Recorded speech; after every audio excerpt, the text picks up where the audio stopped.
Shalom, selamat berjumpa kembali dengan seri pelajaran Alkitab yang kali ini kita berbicara tentang 10 perintah Allah. Dan saat ini kita sudah sampai pada bagian yang ketiga. Pada pelajaran yang pertama, Allah mengingatkan kepada kita agar tidak ada Allah lain di hadapannya. Agar hanya Dia saja yang kita sembah.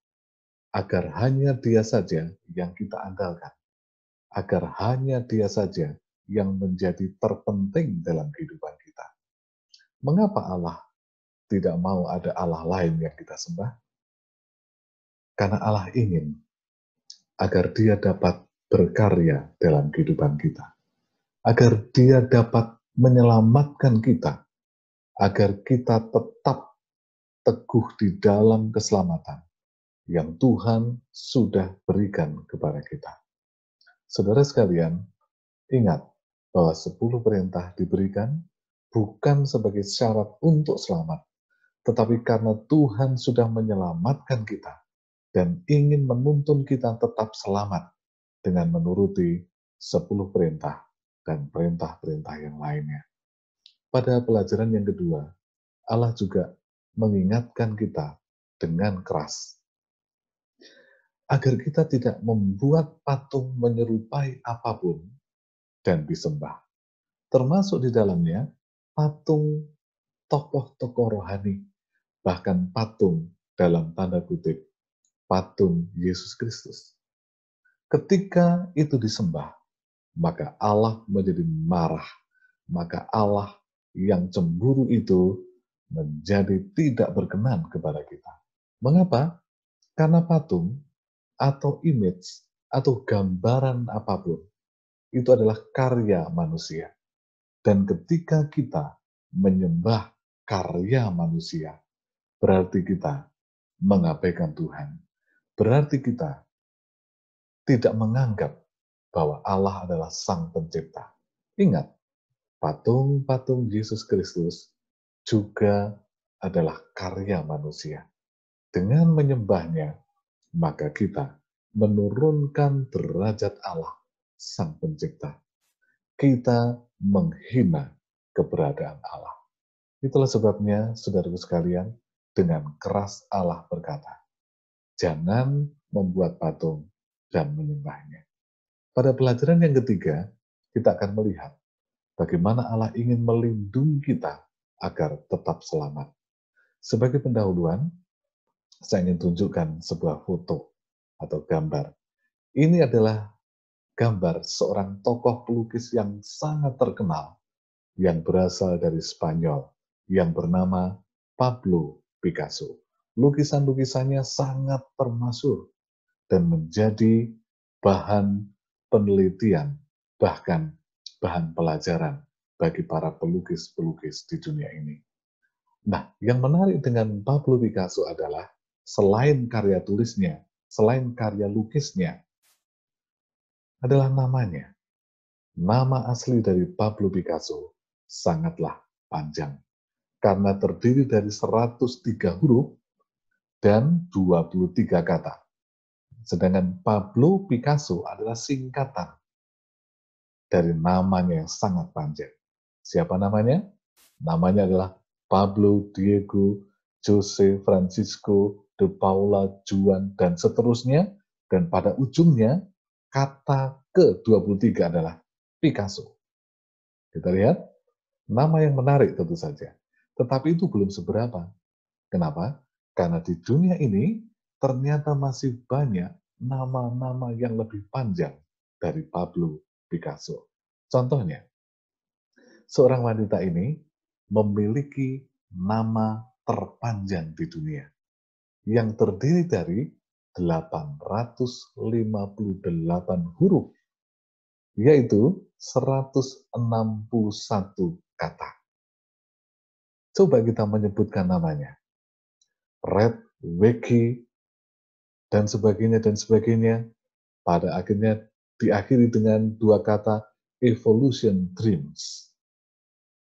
Panjang, tetapi panggilannya tentu saja cukup pendek.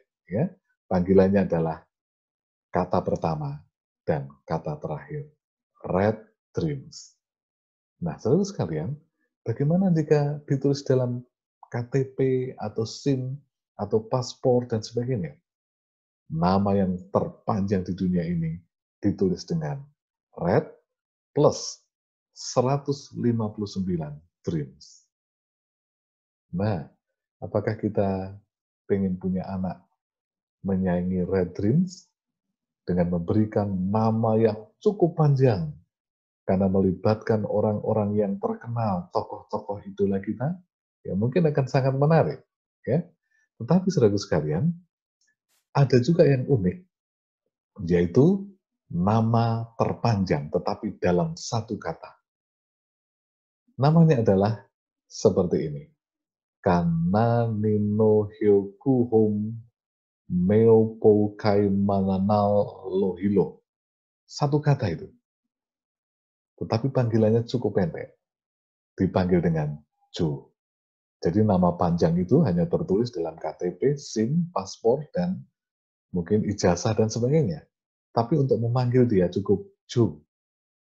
Nah, saudara sekalian, anak laki-laki dari Hawaii ini, ya, namanya terdiri dari 35 huruf. Tetapi arti dari kata atau dari kata terpanjang itu adalah aroma indah rumahku di perumahan puncak Bukit Berlian terlihat sampai surga. Itulah arti namanya. Sangat indah, tetapi tentu saja kita kesulitan dalam menyebutnya. Sebaliknya, ada juga nama terpendek di dunia. Nama terpendek di dunia adalah sebelum tahun 1964 dimiliki oleh seorang yang berkewarganegaraan Perancis. Namanya cukup dengan 2 huruf, yaitu M dan O. Ya, kalau kita sebut Mo, baik di dalam KTP, dalam ijazahnya, paspornya, dan sebagainya, ya, semua hanya tertulis dengan 2 huruf, M dan O. Tetapi dia tidak sendirian. Ada nama yang juga hanya 2 huruf, yang dimiliki oleh seorang pensiunan pelaut dari Korea. Pada beberapa tahun yang lalu usianya 88 tahun. Namanya hanya 2 huruf, yaitu terdiri dari huruf X dan O. Kalau kita baca, So. Cukup pendek. Tetapi ternyata itu bukan nama terpendek di dunia. Nama terpendek di dunia ada di Indonesia. Yang dimiliki oleh seorang wanita, yaitu Ketua Panitia Pengawas Pemilihan Umum Kepala Daerah atau Panwas Pemilu Kada, Kabupaten 50 Kota, Sumatera Barat. Saudara sekalian, sependek apa namanya? Apakah juga 2 huruf? Ternyata tidak. Namanya hanya terdiri dari 1 huruf. Ayahnya namanya Jainun.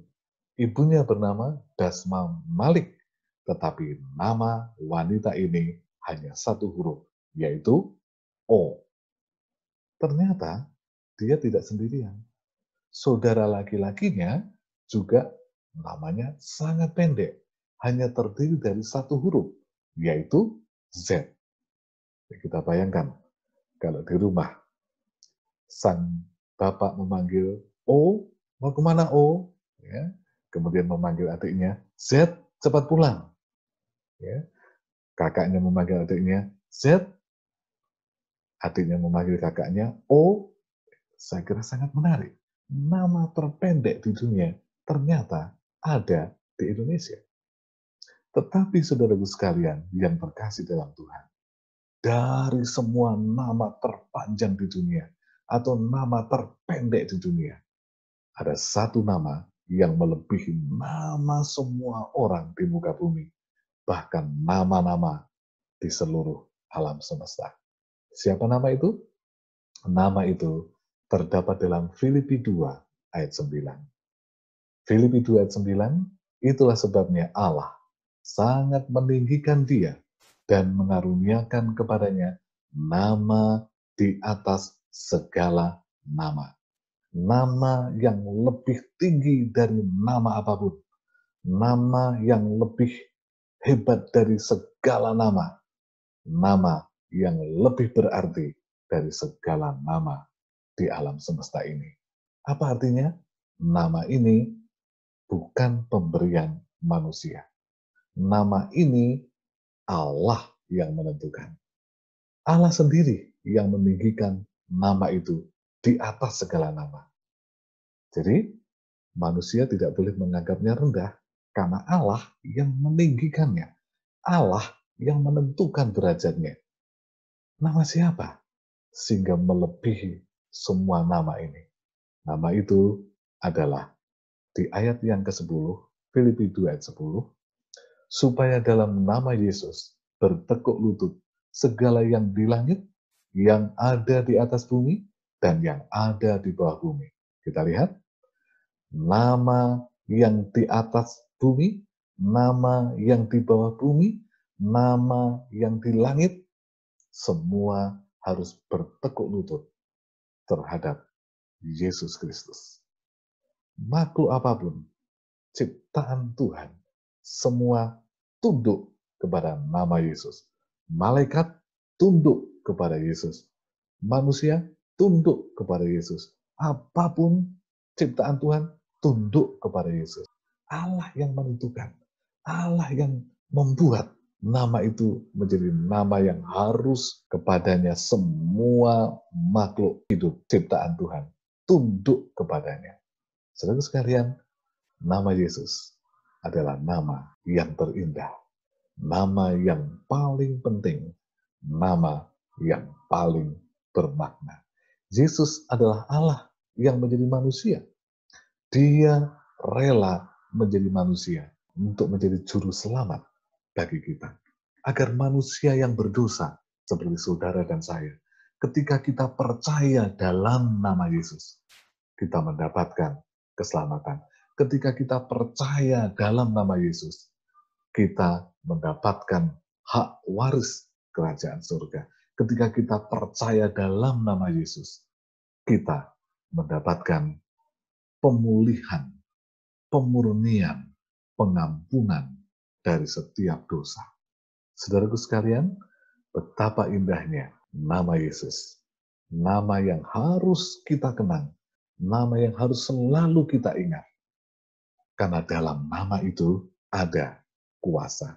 Bahkan dalam Yohanes 1 ayat 12, barang siapa percaya dalam namanya, dalam nama Yesus, akan diberi kuasa untuk menjadi anak-anak Allah. Luar biasa. Siapa saja yang percaya dalam namanya menjadi anak-anak Allah. Saudara sekalian yang terkasih dalam Tuhan. Di dalam Filipi 2 ayat 10, dikatakan Filipi 2 ayat 10, dan segala lidah mengaku Yesus Kristus adalah Tuhan bagi kemuliaan Allah Bapa. Orang mengatakan, nah, dia kan Tuhan. Dia kan seperti Tuan A, Tuan B. Dia kan seperti gelar-gelar orang Inggris, Lord George, Lord siapa, dan sebagainya. Dia kan seperti Sir siapa. Tetapi kata Tuhan di ayat ini berasal dari kata kurios, kata Yunani, yang artinya pertama adalah God, Allah. Yang kedua adalah Lord, Tuhan atau Tuan.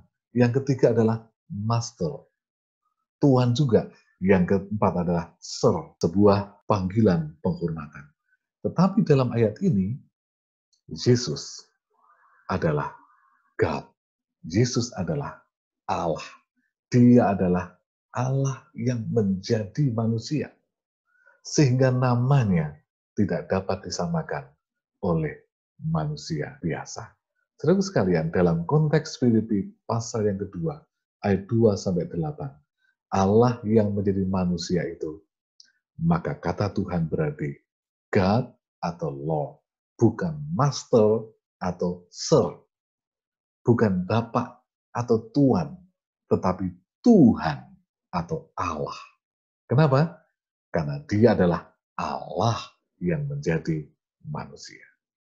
Saudara sekalian yang terkasih dalam Tuhan, dengan demikian, nama Yesus dalam Filipi 2 setara dengan nama Tuhan dalam Perjanjian Lama. Ini kata Alkitab. Jangan kita menurunkan derajat Yesus. Banyak orang punya dalih untuk menganggap Yesus adalah manusia biasa. Yesus adalah ciptaan Allah. Tetapi ayat ini menunjukkan dengan tegas kepada kita bahwa Yesus adalah God. Dia adalah Allah.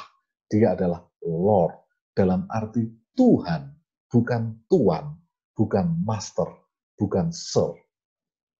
Jadi, saudaraku sekalian, lihat Filipi 2 ayat 11. Segala lidah mengaku bahwa Kristus adalah Tuhan demi kemuliaan Allah Bapa. Kalau begitu, ada perbedaan Yesus dengan Bapa? Ya tentu saja beda. Allah Bapa adalah Allah. Yesus adalah Allah. Allah yang menjadi manusia. Dia adalah firman yang menjadi manusia. Allah Bapa dan Yesus bersama-sama sejak masa kekekalan sampai masa kekekalan. Kenapa? Karena baik Yesus maupun Bapa adalah Allah. Loh, kok bisa demikian? Kita sedang berbicara tentang Allah yang Maha Kuasa, yang tak terbatas. Pikiran kita terbatas. Jadi, jangan memaksakan keadaan Bapa, keadaan Yesus, keadaan Allah, Sang Pencipta itu dengan pemikiran kita yang terbatas. Kealahan tidak dapat kita mengerti dengan sepenuhnya karena kita adalah manusia berdosa yang sangat terbatas. Tetapi paling tidak, dengan mengetahui pelajaran kita hari ini, kita tahu bahwa Yesus, mengapa namanya menjadi nama terpenting di alam semesta. Mengapa namanya menjadi nama yang terindah, yang tidak boleh kita lupakan. Karena di dalam nama Yesus akan bertekuk lutut semua makhluk hidup, baik yang ada di langit, yang ada di atas bumi, maupun di bawah bumi. Termasuk kita yang di atas bumi, bertekuk lutut. Saudaraku sekalian, yang terkasih dalam Tuhan, Yohanes 10 ayat 30 mengatakan, Aku dan Bapa adalah satu. Siapa yang berkata? Yesus. Apa artinya? Yesus dan Bapa adalah Allah. Allah yang Maha Kuasa, yang menciptakan segala sesuatu. Jadi jangan kita membeda-bedakan, menurunkan derajat Yesus. Yohanes 14 ayat 26. Tetapi penghibur yaitu Roh Kudus yang akan diutus oleh Bapa dalam namaku. Apa artinya? Bahkan dalam mengutus Roh Kudus pun, Bapa harus mengutusnya dalam nama Yesus. Kenapa? Karena Bapa dan Yesus memiliki level yang sama, yaitu Allah Sang Pencipta. Demikian juga Roh Kudus.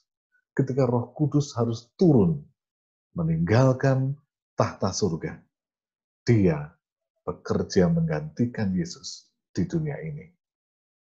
Allah Bapa, Allah Anak, dan Allah Roh Kudus bekerja bersama-sama untuk menyelamatkan kita dari dosa. Jangan meragukan mereka ketika kita tidak sanggup memahami keberadaan Allah Bapa, Allah Anak, dan Roh Kudus. Lebih baik kita diam.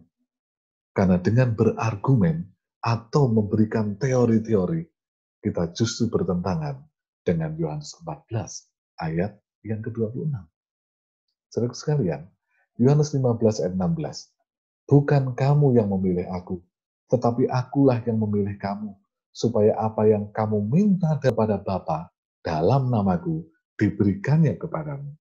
Apa yang membuat kita yakin bahwa Yesus dan Bapa adalah satu? Semua doa-doa kita kepada Bapa akan dikabulkan kalau kita berdoa dalam nama Yesus. Kita lihat, tanpa Yesus, doa kita tidak dijawab. Dalam Matius 28 ayat 19, karena itu pergilah, jadikanlah semua bangsa muridku, dan baptislah mereka dalam nama Bapa, Anak, dan Roh Kudus. Baptisan adalah lahir kembali. Ada sebuah langkah yang sangat penting yang harus diikuti oleh semua manusia agar dapat melihat kerajaan sorga. Itulah sebabnya harus dibaptis dalam nama Bapa, Anaknya Yesus Kristus, dan Roh Kudus. Kita lihat kealahan yang unik, yang berbeda dengan bayangan kita, yang berbeda dengan kealahan yang lain yang di dunia ini. Kealahan yang betul-betul unik, yang kita tidak dapat memahaminya, tetapi kita harus menerimanya. Kenapa? Karena itulah pernyataan Allah. Saudara sekalian, nama Yesus setara dengan Bapa, setara dengan Roh Kudus. Jangan kita turunkan derajat baik nama Yesus maupun Roh Kudus. Biarkan apa yang dinyatakan Alkitab, itu yang kita terima. Mazmur 111 ayat 9 dikatakan, namanya kudus dan dahsyat. Kalau gitu nama siapa yang kudus dan dahsyat? Nama Bapa, nama Yesus, dan juga Roh Kudus. Jangan kita berusaha menurunkan derajat baik Yesus maupun Roh Kudus. Kenapa? Karena Bapa, Yesus, dan Roh Kudus adalah esa. Saudaraku sekalian yang terkasih dalam Tuhan, kalau begitu siapa nama Bapa? Karena banyak orang berdebat tentang nama Bapa, ya, atau nama Tuhan. Dalam Keluaran 3:15 dikatakan begini, Tuhan Allah nenek moyangmu, Allah Abraham, Allah Ishak, dan Allah Yakub telah mengutus aku kepadamu. Itulah namaku untuk selama-lamanya. Allah pencipta alam semesta memperkenalkan kepada Musa bahwa namanya adalah Allah Abraham, Allah Ishak, dan Allah Yakub. Itulah namaku untuk selama-lamanya. Kalau begitu, kalau ada orang bertanya, siapa nama Tuhan? Maka seperti pernyataan Tuhan sendiri, kita boleh mengatakan, nama Tuhan adalah Allah Abraham, Allah Ishak, dan Allah Yakub. Itulah yang dinyatakan dalam Alkitab. Memang kata Tuhan itu berasal dari kata Ibrani, yaitu tetragrammaton, atau 4 huruf mati. Kalau gitu bagaimana kita membacanya? Karena huruf mati semua, ya tidak dapat dibaca. Masih ingat pelajaran kita yang pertama? Oleh karena itu, ketika bertemu dengan keempat huruf mati ini, orang-orang Ibrani, orang-orang Israel, menyebutnya dengan Adonai. Apa itu YHWH? Apa itu Adonai? Artinya adalah Hayah, Aser, Hayah. I am that I am. Akulah aku. Itulah namanya. Jadi saudara sekalian yang terkasih dalam Tuhan. Apa artinya Hayah, Aser, Hayah? Artinya adalah yang sudah ada, yang sekarang ada, dan yang akan tetap ada. Kalau begitu siapa nama Bapa? Nama Bapa adalah yang sudah ada, yang sekarang ada, dan yang akan tetap ada. Dia adalah Allah Abraham, Allah Ishak, Allah Yakub. Itulah nama Bapa yang dinyatakan sendiri oleh Tuhan. Di dalam Wahyu 1 ayat 8, ketika Yesus memperkenalkan dirinya, dikatakan sebagai berikut. Aku adalah Alfa dan Omega, firman Tuhan Allah yang ada dan yang sudah ada dan yang akan ada, yang maha kuasa. Siapa Yesus? Dia adalah Hayah, Aser, Hayah. Dia adalah yang maha kuasa. Dia adalah Alfa dan Omega. Dia adalah yang sudah ada sejak masa kekekalan, yang sekarang ada, dan yang akan tetap ada sampai selama-lamanya. Bukankah Bapa sama dengan Yesus? Kalau begitu, mengapa kita menurunkan derajat Yesus? Mengapa kita memaksakan diri menurunkan derajat Yesus dari Sang Pencipta menjadi ciptaan? Bukankah Alkitab dengan tegas mengatakan pada kita bahwa Dia adalah yang maha kuasa? Saudara sekalian yang terkasih dalam Tuhan. Keluaran 20 ayat 7 dikatakan sebagai berikut. Inilah hukum atau perintah yang ketiga. Jangan menyebut nama Tuhan Allahmu dengan sembarangan. Sebab Tuhan akan memandang bersalah orang yang menyebut namanya dengan sembarangan. Kita lihat, oleh karena namanya kudus dan dahsyat, oleh karena namanya tidak dapat disamakan dengan nama apapun di alam semesta ini, maka kita tidak boleh menyebut nama Tuhan Allah kita dengan sembarangan. Kita tidak boleh menyebut Roh Kudus dengan sembarangan. Kita juga tidak boleh menyebut nama Yesus, Sang Maha Kuasa, dengan sembarangan. Kenapa? Karena nama Allah kudus dan dahsyat. Saudara sekalian yang terkasih dalam Tuhan, 4 huruf mati YHWH yang seringkali orang-orang menyebutnya dengan Yehovah atau Yahweh, itu ditulis sebanyak 6.828 kali dalam Alkitab. Ini adalah kata terbanyak dalam Alkitab. Dengan demikian, Alkitab berbicara tentang Tuhan, tentang Allah, tentang Sang Pencipta, tentang Adonai. Tetapi saudara sekalian, kata ini tidak pernah dibaca sama sekali. Kenapa? Selain karena terdiri dari 4 huruf mati, orang-orang Israel sangat menghormati nama Tuhan itu. Orang-orang Israel bahkan tidak pernah menyebutkannya, tetapi menggunakan Adonai sebagai kata gantinya. Bahkan, percaya atau tidak, Yesus pun tidak pernah menyebutkannya. Oleh karena itu, kalau Yesus tidak pernah menyebutkan nama itu, mengapa kita memaksakan diri untuk menambah vokal pada huruf-huruf mati itu dan menjadikannya sebagai nama Tuhan? Kemudian kita menyalahkan orang-orang yang tidak mau menyebutnya sama dengan yang kita sebut. Kemudian kita menghakimi mereka bahwa jika orang tidak menyebutnya dengan Yehovah atau Yahweh, tidak akan diberkati. Padahal Yesus tidak pernah tercatat menyebutkan nama itu. Saudara sekalian yang terkasih dalam Tuhan, selain karena memang tidak bisa dibaca, ya, karena terdiri dari 4 huruf mati tadi, Yod, Heh, Wav, dan juga Heh lagi. Bagaimana menyebutnya? Saudara sekalian, ketika Allah menunjukkan namanya dengan tidak bisa disebut, berarti Allah punya maksud khusus agar kita tidak sembarangan menyebutnya, agar kita menghormati nama itu. Jika ketemu dengan kata itu, sekali lagi tadi sudah saya sebutkan, mereka akan membacanya dengan kata Adonai. Dan bahkan banyak sebutan untuk nama Tuhan. Ini sebutan-sebutan yang menuju kepada nama Tuhan. Keempat huruf mati tadi. El, Allah yang kuat. Elohim, Sang Pencipta yang Maha Kuasa. Elion, Allah yang Maha Tinggi. El Olam, Allah yang kekal. El Roi, Allah yang melihat. El Shaddai, Allah yang perkasa. Immanuel, Allah yang beserta dengan kita. Yehovah, aku adalah aku. Yehovah Jireh, Allah yang akan mencukupi. Yehovah Nisi, Allah adalah pujianku. Yehovah Sebaot, Allah adalah bala tentara. Yehovah Salom, Allah sumber damai. Dan banyak lagi sebutan yang lainnya. Terus sekalian, semuanya mengarah kepada nama yang tidak dapat disebut tadi. Kenapa?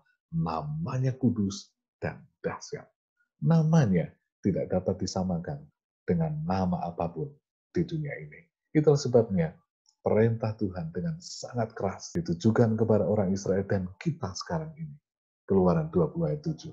Jangan menyebut nama Tuhan Allahmu dengan sembarangan, sebab Tuhan akan memandang bersalah orang yang menyebut namanya dengan sembarangan. Saudara sekalian yang terkasih di dalam Tuhan, kata sembarangan itu berasal dari kata sab, ya, dari bahasa Ibrani, yang artinya menyebut dengan kosong, tanpa arti. Kata sembarangan itu dengan sia-sia, sembrono. Kata sembarangan itu dengan misuse, salah menggunakan, tidak pada tempatnya, tidak seharusnya.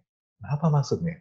Ahli kitab Yahudi, bukan nabi-nabi penulis kitab, ya, tetapi ahli-ahli kitab Yahudi akan mandi terlebih dahulu, akan ganti pakaian yang baru, akan menggunakan pena yang baru, dan akan dengan sangat hati-hati dan penuh hormat pada saat menuliskan nama YHWH. Mengapa? Itu salah satu bentuk penghormatan. Itu salah satu bentuk tidak menyebut, bahkan tidak menulis sembarangan nama Tuhan itu. Yesaya 29 ayat 13, oleh karena bangsa ini datang mendekat dengan mulutnya dan memuliakan aku dengan bibirnya, padahal hatinya menjauh daripadaku, dan ibadahnya kepadaku hanyalah perintah manusia yang dihafalkan. Kita lihat sekarang, apa itu menyebut nama Allah sembarangan? Walaupun setiap hari menyebut nama Tuhan. Tetapi kalau itu hanya dari mulut saja, itu hanya dari bibir saja, tetapi hati jauh daripadanya, ibadahnya sia-sia. Itu juga dalam arti menyebut nama Tuhan sembarangan. Kita beribadah kepadanya, tapi nggak sungguh-sungguh. Kita menyebut namanya, tapi hanya di bibir, tidak dari hati. Itu juga menyebut nama Allah dengan sembarangan. Tidak menghormatinya. Kita memandang rendah nama Allah yang kudus dan dahsyat tadi. Itulah sebabnya dalam Matius pasal 23, praktek kehidupan yang beribadah hanya sekedar kelihatan, hanya mementingkan penampilan, hanya mementingkan perkataan di bibir, tetapi hatinya jauh.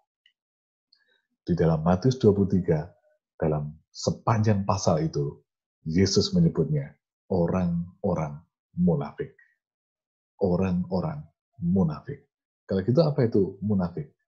Menyebut nama Tuhan, tapi hatinya jauh dari Tuhan.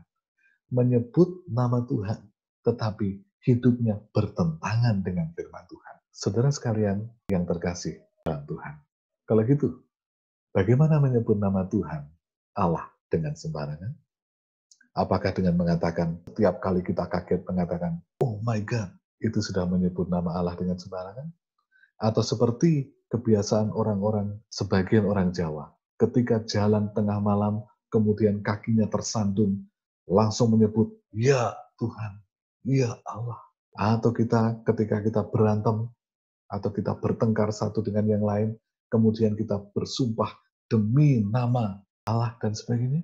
Saudara sekalian, yang pertama, dengan menyebut nama Allah secara tidak hati-hati dalam pembicaraan yang biasa.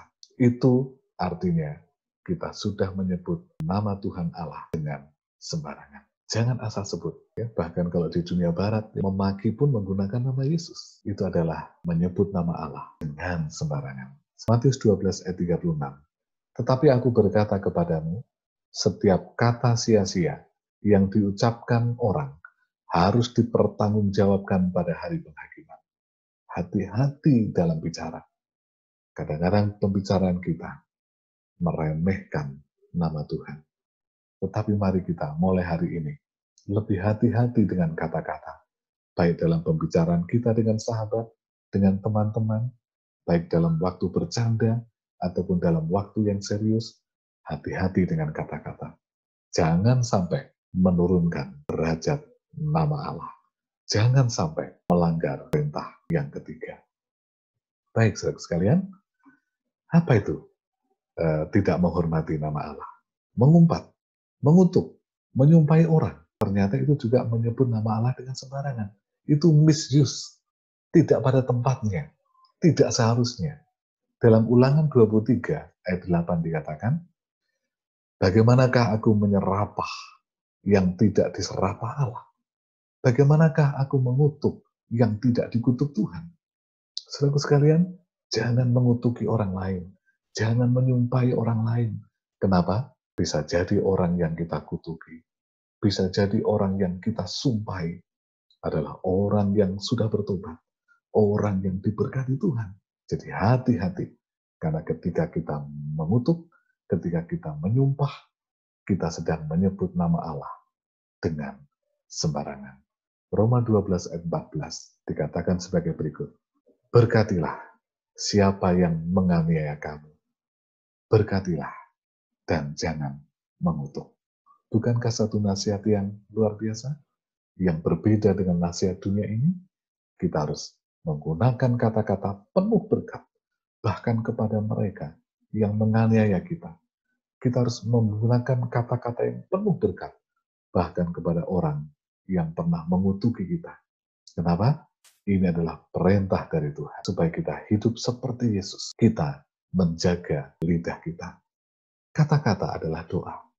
Kalau semua yang keluar dari mulut kita adalah kata-kata yang jahat, kata-kata yang buruk, apakah ketika kita berdoa akan didengar oleh Tuhan? Saudaraku sekalian yang terkasih di dalam Tuhan, bagaimana menyebut nama Tuhan Allah dengan sembarangan?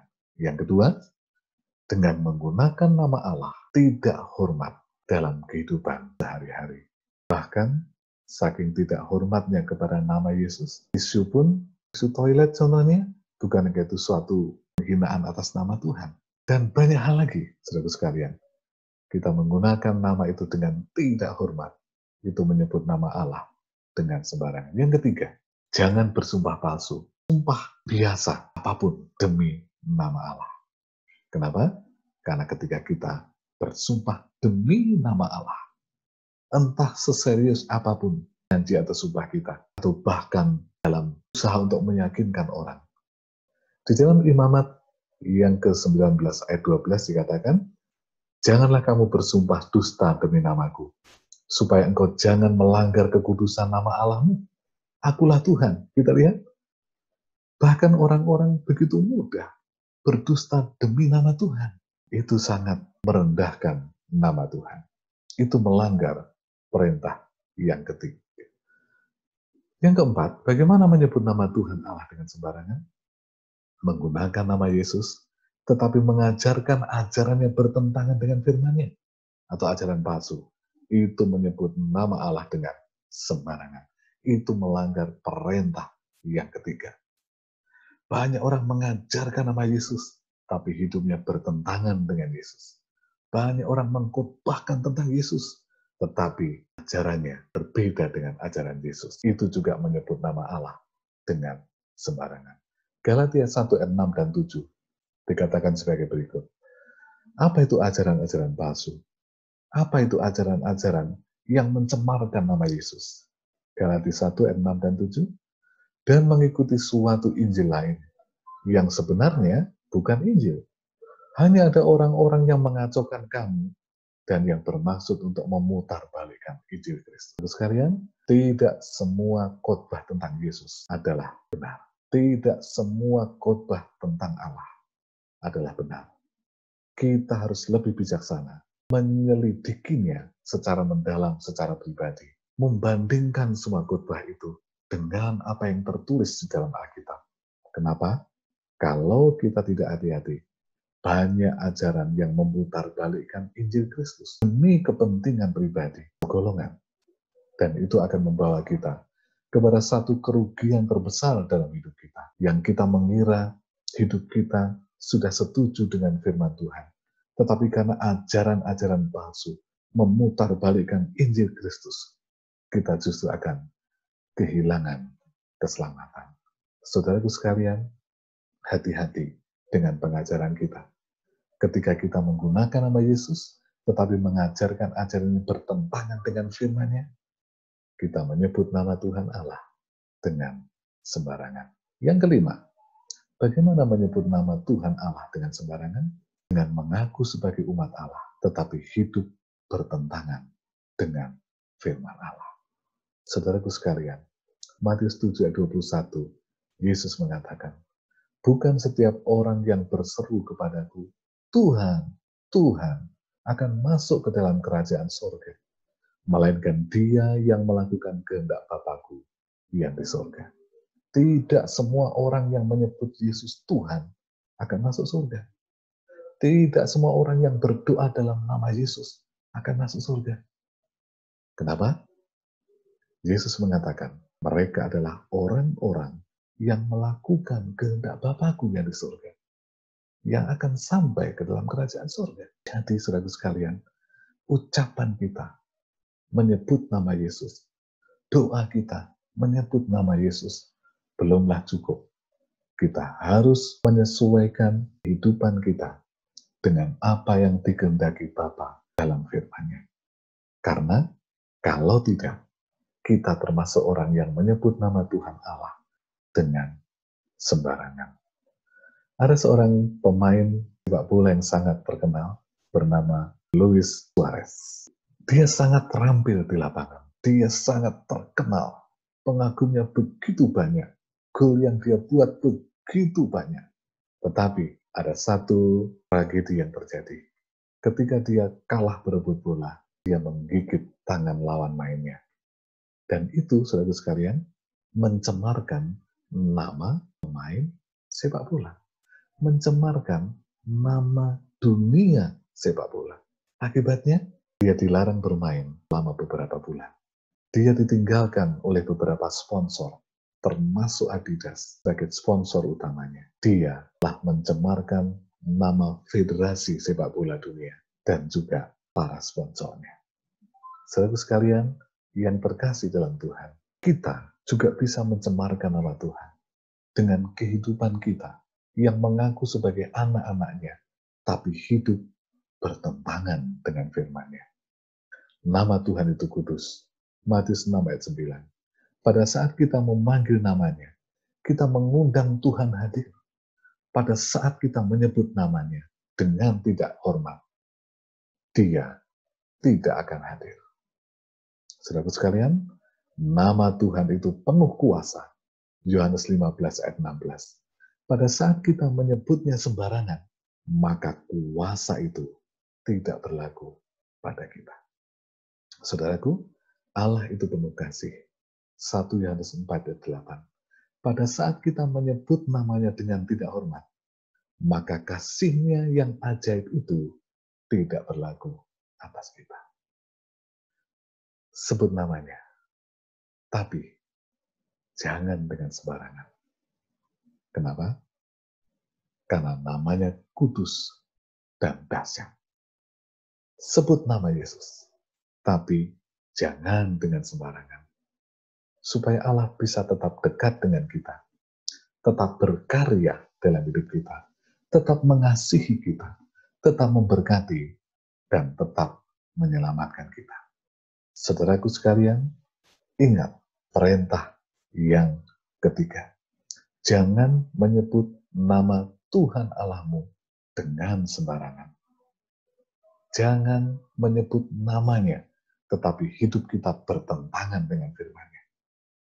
Hormati namanya yang kudus dan dahsyat dengan menuruti semua yang diperintahkannya kepada kita.